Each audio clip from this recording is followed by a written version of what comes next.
What? The mighty Princess Vegeta has been brought to her knees by Beerus the Destroyer? Hey guys, DB right here, and today I am finally continuing with What If Vegeta Was Female, Part 12. I know I haven't touched on this What If for a while, and that's mainly because we had a bunch of other ideas that I was talking about and getting into, but no time like the present to continue with the story. And well, this story really did tell a more interesting story of Vegeta, not just because that her gender was switched. She ultimately became a different person. At first, she seemed to be more sadistic and cruel than her original counterpart, and but ultimately, after she had her big battle with Kakarot on Earth, she, rather than feeling insulted that she was losing to a lower class Saiyan, she actually embraced it. She was actually enjoying the challenge and enjoying herself in the battle, that she didn't really feel the need to keep going and kill everyone.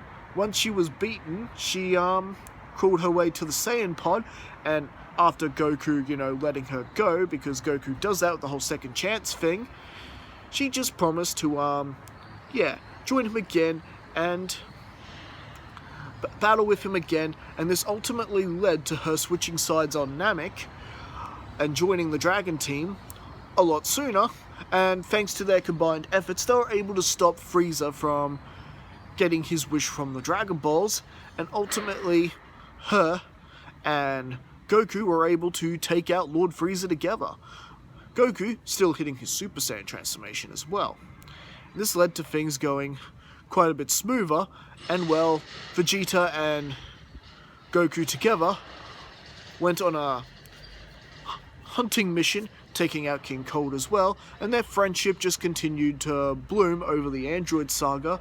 Ultimately, Goku sacrificing himself during the Cell games, and Gohan powering up to his new form was able to get the final blow on Cell with Vegeta's help. But this is where a bit of resentment started to develop within Gohan, feeling a bit resentful towards Vegeta, taking up all of Gohan's time that he would have had with his father had Vegeta more or less spent time with her own family and that sort of thing.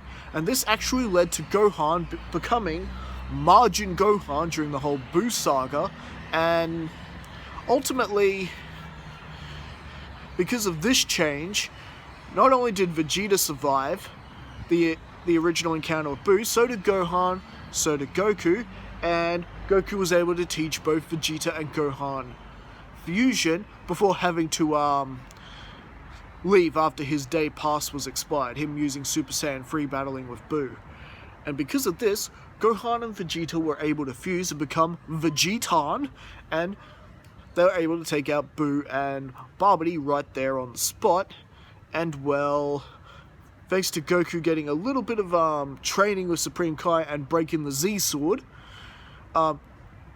it ultimately released Elder Kai, and Elder Kai decided to reward Goku for freeing him, as well as the service that he did for the universe, getting rid of Majin Buu, giving Goku back his life like he does in the original, and Goku using the Dragon Balls to resurrect everyone that was killed by Buu, and of course wishing back Elder Kai, which of course King Kai is not happy about this at all, because this meant that King Kai still has a halo over his head for when Goku, detonated Cell on his on King Kai's planet. And this is where the story officially continues, heading into the events of Dragon Ball Super. Beerus the Destroyer has awoken from his nap, and he's out looking for traces of this Super Saiyan God, as well as destroying a few planets on a whim. A few nasty, monstrous race that was particularly rude. Beerus did not like his manners, so he just destroyed the planet, and well, visiting another planet that couldn't feed him very well, so he destroyed half their planet for their lousy meal. And well, with that, Beerus began going into thoughts on where he could find this Super Saiyan God. I know, Super Saiyan God, Beerus and his Super Saiyan God. It's enough to drive you crazy. Meanwhile, Goku has begun his own little family business of radishes. However, a lot of the time Vegeta would just show up and they would train together, and ultimately they wouldn't get much done. Not at all. And well, at some point, Goku ends up on King Kai's planet like he does on the original, getting some more training in. And well, we know how that goes. Eventually, we get Bulma's birthday party, and Vegeta's doing her own training in the inside the grav chamber at Capsule Corp. After all, she still lives there with her husband Yamcha and their kid Trunks, who looks just like a little miniature version of Vegeta. And well, yeah, Bulma's not happy that it seems that Vegeta and Goku have blown off Bulma's party to do some training, Goku forgetting like he does, and well, this is where Beerus shows up and they have their initial battle on King Kai's planet, and Beerus reveals that he's looking for a Super Saiyan God. Super Saiyan God, Super Saiyan God. I gotta do that every time I say that, eh? I don't know, that's just a weird thing with me. Anyway, so with that, and Beerus not turning up any leads of King Kai's world, and King Kai passing on the news to Vegeta, who has since joined the party. And she's like, "What? Beerus? I think I know that name." And well, she seems to recall this incident where Beerus visited the homeworld of the Saiyans and, well, stomped King Vegeta into the ground. And yeah, she remembers him now, and she's actually running around a bit more chaotically than her original counterpart. Everyone has got to be on their best behavior here. And well, rest assured you, Beerus does show up on Bulma's little party cruise, and well, she's ultimately doing her best to keep Beerus's temper level-headed. And well, you might think nothing's actually going to happen here because, you know, there's no Majin Buu here to steal the puddings and lick them all and be a rude guest or anything like that. But actually, no. Beerus still manages to get himself, well, more or less ill-tempered just when, yeah, the kids are running around. Goten and Trunks are running around having a bit of a food fight, and Beerus saw this nice creamy looking pie just standing there. He's about to devour the whole thing when well, Trunks picks it up, tries to throw it at Goten, and it ends up hitting Beerus. And that was enough to set Beerus off, and the whole battle between him and the Dragon Team pretty much plays out like it does per normal. Everyone, you know, getting their butts handed to them. You know, even Vegeta and Gohan try fusing, becoming Vegetan, and not even that is enough to stand against Beerus. It does, however, challenge him a little bit. If you use 2 fusion, you're actually putting up a better fight than that other one, referring to Goku. But ultimately, the same thing just happens, and eventually the two end up diffusing, pretty much just from the fatigue, as it's, I guess, sort of with the GT explanation, they use too much power, the time limit runs out quicker. Yeah, we're borrowing that, so they defuse quickly, and, well, Vegeta didn't like, Beerus smacking around Yamcha, and, well, I guess we do get a sort of "my Bulma" reaction from that, but it's "my Yamcha," and this pushes Vegeta again to new heights, and she's actually putting up a bit of a fight with Beerus once again, and well, ultimately Beerus quickly turns the tables on her. Well, I guess I can take some pride in knowing that it took the likes of Beerus the Destroyer to take me down. Yes, that is a perfect way to rationalize your death. Your honor shall remain intact, Saiyan. And well, luckily for Vegeta, this is where Goku shows up and tells Beerus if he can just hold off destroying the planet for a few minutes, Goku has a plan to, well, get rid of Beerus and maybe summon up the Super Saiyan God. So he asks Bulma to borrow the Dragon Balls, and they summon the magical dragon Shenron, and ask them if they know anything about the Super Saiyan God and how to summon him up. And well, they explain to the dragon this is all really for Lord Beerus. Oh, what? Lord Beerus is here? Oh, pleasure to meet you, Lord Beerus. I've heard so much about you. I'll grant your wish, lickety split. It's an honor to meet you too. I've heard a lot about you also. Likewise. And well, so Dragon explains all about the Super Saiyan God and how one does not yet exist in their timeline, that it will take 5 pure Saiyans giving their energy to another in order to temporarily create the Super Saiyan God. And well, with that, they do initially muck up the head count, just like they do in the original. And well, as for the Saiyan who's actually getting the power up this time, it's not Goku, it's going to be Vegeta. Vegeta was the logical choice because Vegeta both was able to challenge Beerus twice. When she was fused with Gohan, Vegetan, and when she got her power up. So it sort of made sense she'd be the better choice.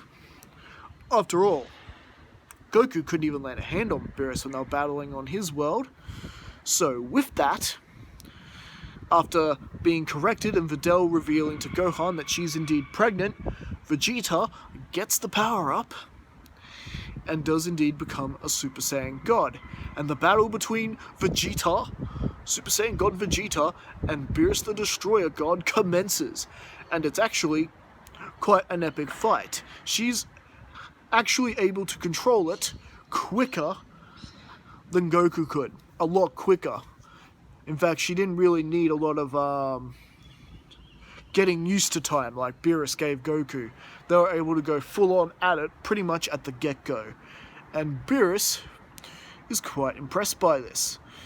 And he's not telling anyone this, but he's pretty much already decided he's not going to destroy the planet for this. The Saiyans, especially Vegeta and Goku, can show signs that one of them could become his great rival, this great Saiyan rival he was always meant to challenge, the one he's always been prophesized about.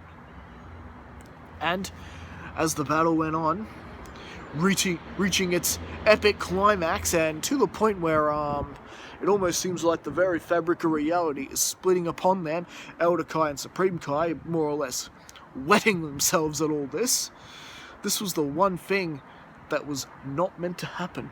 This was never meant to happen. They were supposed to keep Beerus away from the Saiyans. Oh boy, did they fail epically in that mission.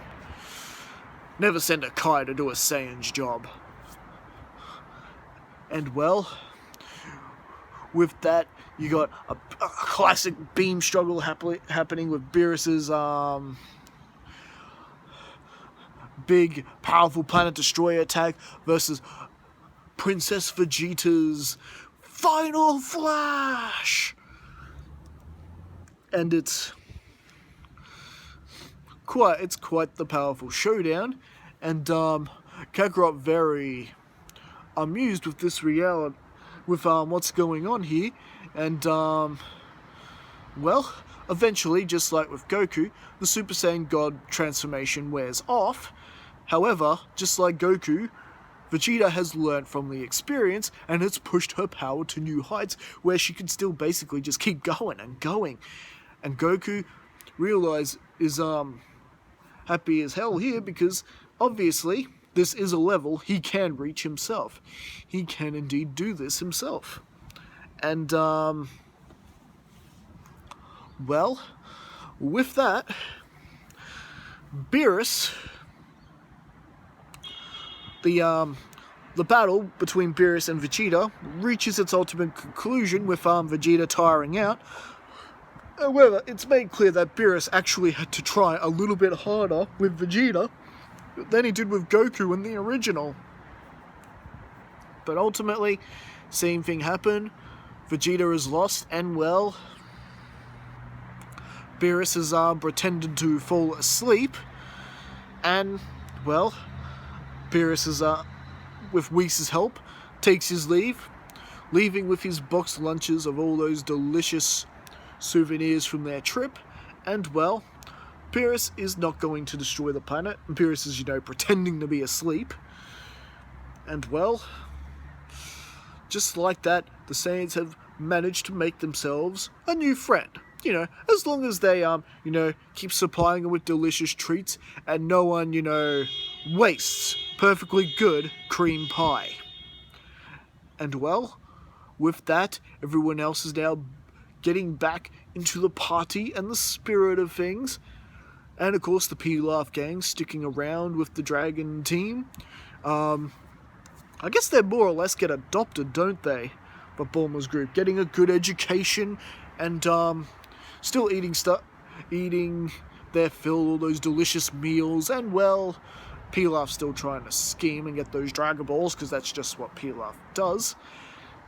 Even though he's got himself a pretty good life there, living with Capsule Corp, getting an education with Trunks. And well, that's actually where we're going to be leaving things for right now. So what do you guys think? Did you enjoy this story? I felt we managed to actually cover a lot in the 17 minutes here. And well, how are things going to go with the resurrection of F Saga? That I'm pretty much very much looking forward to. And well, with